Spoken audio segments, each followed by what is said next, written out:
Ya, ini kalau masih dingin dia normal ya. Nah, ini saking bergetarnya akhirnya bergerak tuh. Nah, bunyi knalpotnya juga kayak gitu. Ini pembakaran nggak sempurna nih.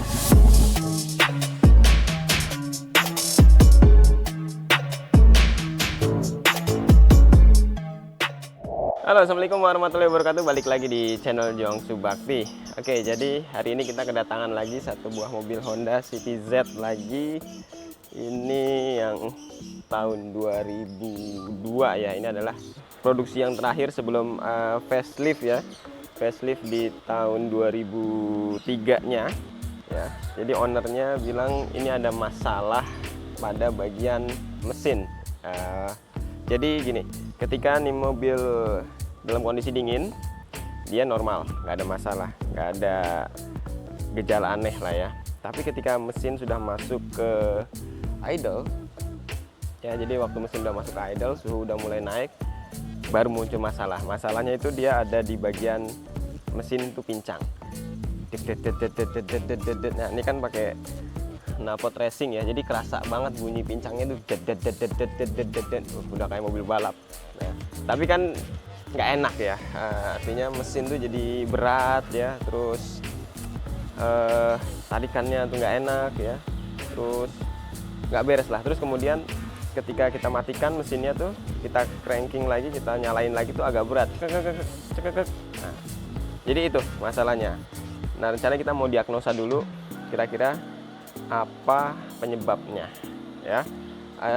Kita coba nyalakan dulu ya, nanti kita lihat bener nggak kondisinya ya. Kita coba tes dulu, kita hidupkan, terus habis itu saya tunjukkan masalah awalnya. Oke, kita lanjut dulu, cek dulu ya. Ya, mesin sudah kita nyalakan.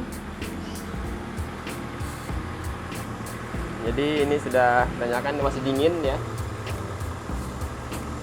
masih dingin. Ya, ini kalau masih dingin dia normal ya, nggak pincang sama sekali. Kita coba gas ya.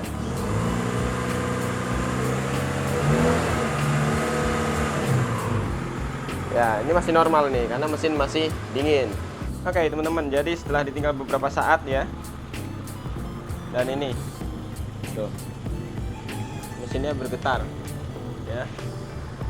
Kita coba pakai simulasi air ya. Oke, saya coba pakai simulasi air ya. Nah itu saking bergetarnya tuh, jadi dia, nah ini saking bergetarnya akhirnya bergerak tuh. Nah jadi seperti itu.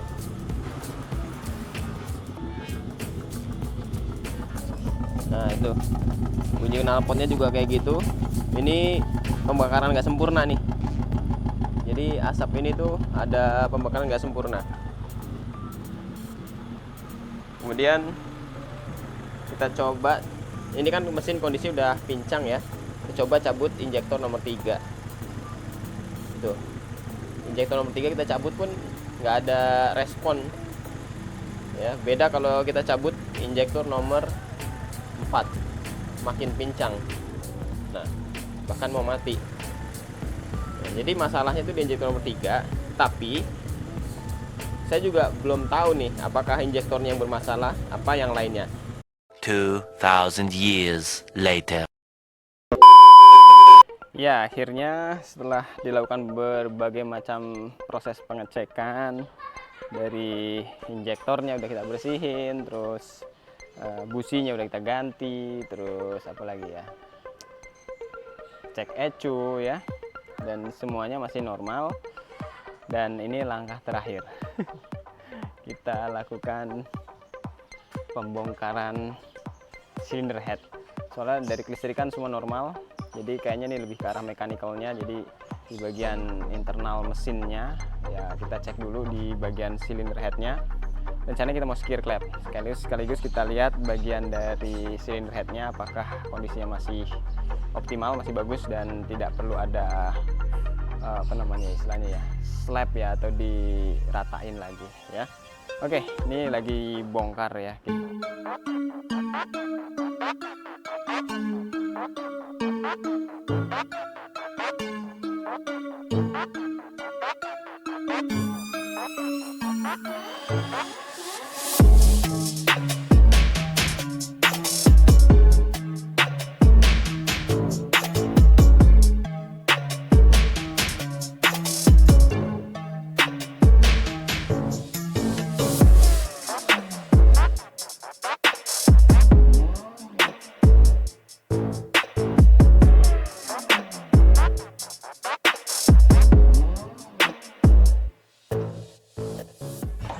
Ya oke teman-teman, jadi silinder headnya sudah terbuka dan memang kondisinya agak lumayan parah ya.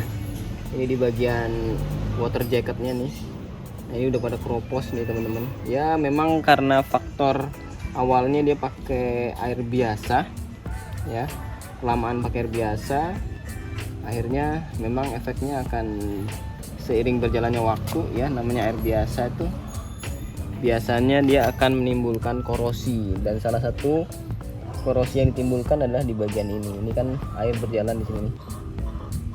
Nah, kalau ini nggak bisa di amplas ini harus dibubut, dilas ulang, terus ditambal gitu ya, baru diratain lagi. Itu prosesnya, baru nanti bisa oke lagi ya setelah dia rata kembali. Nah ini bagian ini bagian mesinnya. Jadi kalau dilihat dari kondisinya sih masih aman ya, nggak ada bagian keropos, nggak ada di bagian water jacket yang kelihatan keropos. Jadi masih bisa dipakai, masih cukup aman. Yang keropos tadi di bagian head atasnya ya, di bagian bawahnya itu keropos. Ya alhamdulillah ininya nggak keropos, jadi nggak perlu dibongkar mesin, nggak turun mesinnya, jadi cukup setengah aja. Jadi yang dibawa tadi yang bagian atasnya aja. Oke ya, nanti kita lanjut videonya ke pemasangan ya. Ya karena memang ini akan dibawa dulu ke tukang bubut ya, kita mungkin nggak bisa lihat proses pembubutannya kayak apa. Yang pasti nanti ini harus dibubut ya. Setelah dibubut, lalu setelah rata di skir klep lagi, kemudian baru dipasang kembali.